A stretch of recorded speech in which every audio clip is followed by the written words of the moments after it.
No, didn't see you there. Reading the paper. Mailbag. Answering some questions you guys had from the first video. Here's what I'm going to do it this time. I have 2 boxes. There's one. There's another one. So, I printed out the spreadsheet, cut up all the questions. So your questions are in here. Keep this under 10 minutes. These are the serious questions. These are the funny questions. Do it randomly like that. If your question is picked, you get a brand new car. There you go. I do not know what's going on with my hair. It looks ridiculous. Okay, first question. Rev up a little bit. See what we got here. You probably think I just woke up. I didn't. All right. Well, a real hard-hitting one first. Lee K. Why is there war? Good question. War is like a failure. Is oftentimes considered just be a failure of communication between people. Sometimes it's not that simple. War occurs because human beings are human beings. This literally could be a 4-hour answer. We still wouldn't kind of scratch the surface of it. But I think the easiest way to phrase it is from von Clausewitz. War is political. That whenever you have human beings in government or in politics who have a political end or something they want to get politically, they have certain things they can do. The number one thing is negotiate, actually talk to other people and try to have a peaceful way of getting what you want. Sometimes, though, that doesn't happen, and that's when war happens. The war, ultimately, all it is just another weapon in your political arsenal. If you're a politician or a government and there's something you want and you can't get any other way, war is a viable option. So when we talk about the Cold War, I'll give you the example of North Korea and the Korean War. Politically, they want South Korea. They want a united Korean peninsula. They can't do that diplomatically because they are a cruel dictatorship full of human garbage individuals, and they're communists. The South Koreans are never going to agree to that from a negotiation standpoint, so war becomes the option because war helps them reach their political ends of uniting a Korean peninsula. So war occurs because human beings are human, and war is ultimately political. Good question. 10 points. Something just fell on the other side of my table. Okay, let's go with serious question 2. Coffee or die, by the way. So you got here. This question is, what technology was the most important during the Cold War? Andrew G. Andrew, that's a great question. You could get 100 different people up here, and they could give you 100 different answers, but you only have one, and it's me. So I'm going to say microprocessors, and that's what makes computers work. I think of all the technologies invented during the Cold War for Cold War reasons, the microprocessor or the computer chip is the most important. It's the one we still see today. The reason why we're communicating right now, microprocessors. Your cell phones, microprocessors. Your TVs, microprocessors. Your cars, microprocessors. Missiles, microprocessors. Tanks, microprocessors. Airplanes, microprocessors. Essentially everything we have today is somewhat based upon the microprocessing technology and microchips and computer chips.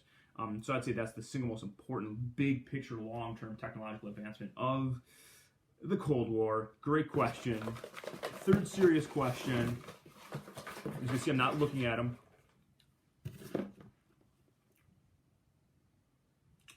Captain America himself, Ryan B. Why didn't we just go after the USSR after World War II? Great question. There are a bunch of American generals who actually suggested that, namely Patton. A lot of American generals, they understood the evil that the Soviets were, and they wanted to fight the Russians right after World War II. And the reason was because we already had a couple 100,000 troops over there, so you didn't have to build up a troop number. The Russians were kind of in such bad shape after losing around 20 million people in World War II that the idea was if we just stayed there, pushed east into Poland, and pushed them back into Russia, we could basically stop the Cold War before it happened. American politicians didn't want to do that. I guess rightfully so, in terms of that you just had World War II, you didn't want to start World War III 2 weeks later, but that's why we didn't do it. Politicians made the decision that they did not think the risk was worth it.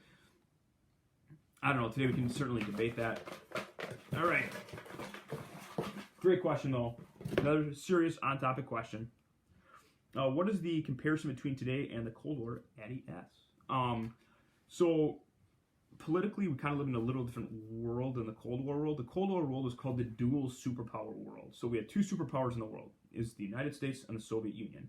and basically every other country kind of fell in line to either allied with one or allied with the other. Today it's a little more complicated than that. And it's weird saying that, but the world's more complicated now than it was during the Cold War, because you can look at everything through the lens of either you're on our side or you're on the Soviet side. Today you have a bunch of countries kind of in the middle, and you have more actors in play that don't have U.S. interests in mind. Russia is still not really an ally of ours. China is more powerful today than they were 25, 30 years ago. You certainly have countries like Iran, North Korea that are rogue states that are not major world powers, but because of weapon technology, because of their military, they pose a threat to the United States. So the world today is more complicated from a foreign policy standpoint because there's a lot more people involved, a lot more different countries involved that have a lot more varied sets of interest. In the Cold War, it was almost easier because it was either you're with us or you're with the Soviets. And so it was really clear-cut, black and white, at least for a layman. Like, obviously it's more complicated than that, but I'd say that's the biggest difference. I think it's more difficult to do foreign policy stuff today than it is back then. With that being said, the threats back then were far greater because legitimate World War III was always a threat on the horizon. Today, that's not really as realistic a threat because countries are so interconnected economically, and they weren't as much 20, 30 years ago. So really good question. The world is significantly different. Some of it's easier to understand, some of it's more difficult. We'll go one more serious question. This is a good one. This is a good one because a lot of people had this question. But Ariana B, hopefully I pronounced that right. How many people died during the Cold War?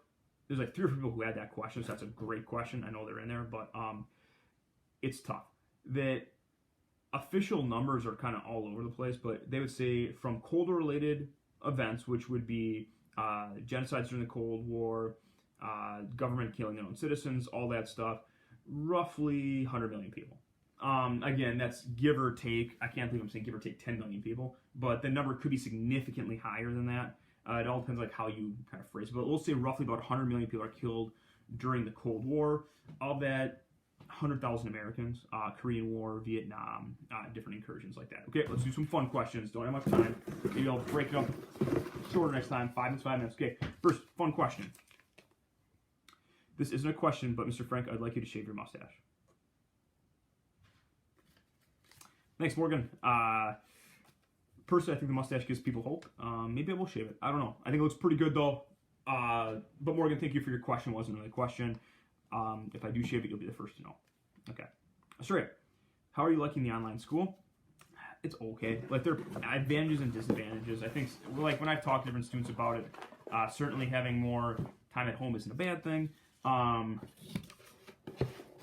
I don't know. Like, the face-to-face interaction stuff is a lot better than this. I think we can all agree on that. All right. Oh, I think I picked the long one. No, this isn't bad. Is the Cold War one of your favorite topics to teach? If not, what so? Elizabeth D.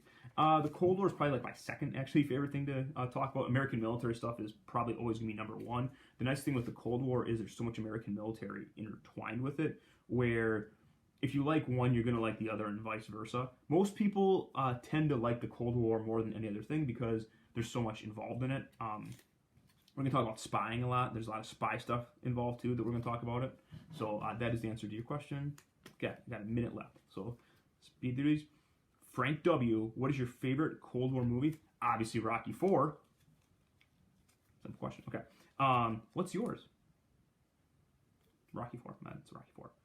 Audemars. Ooh, rough question. How's life? By the looks of my hair, not great. Not great. No, actually not bad. Actually not bad. I can't complain too much.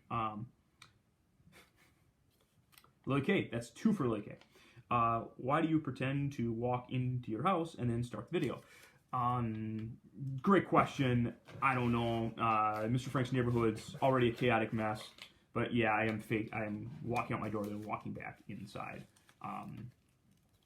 It's stupid. I'll agree. It's stupid. Captain America, what is your max on bench? 285. I want to get to the 300 mark. I don't know if I can do it. I've been stuck at 285, 290 for a while now. But if I work hard enough, I take my vitamins, eat my protein, good things will happen. I believe I can do it. I believe I can do it. Therefore, I will achieve it. Believe it. Achieve it. Let's do it. Okay. Final funny question. And then if your question not picked today, I'm keeping them in here. So then maybe next time we'll get free stuff and merchandise. Hashtag free merchandise. Hashtag merch. Hashtag kill Corona. Great one to end on. Best one to end on. Do you think Rocky Balboa could have beat Drago without the motivation of Apollo's death gave him? From Hudson F. No. Clearly, Rocky IV is the greatest movie possibly ever made. Your homework for this week is to go and watch Rocky IV. Great movie. It's the movie that ends the Cold War, where the Americans knock out the Russians. Could Rocky have won without the motivation of Apollo's death? No, of course not.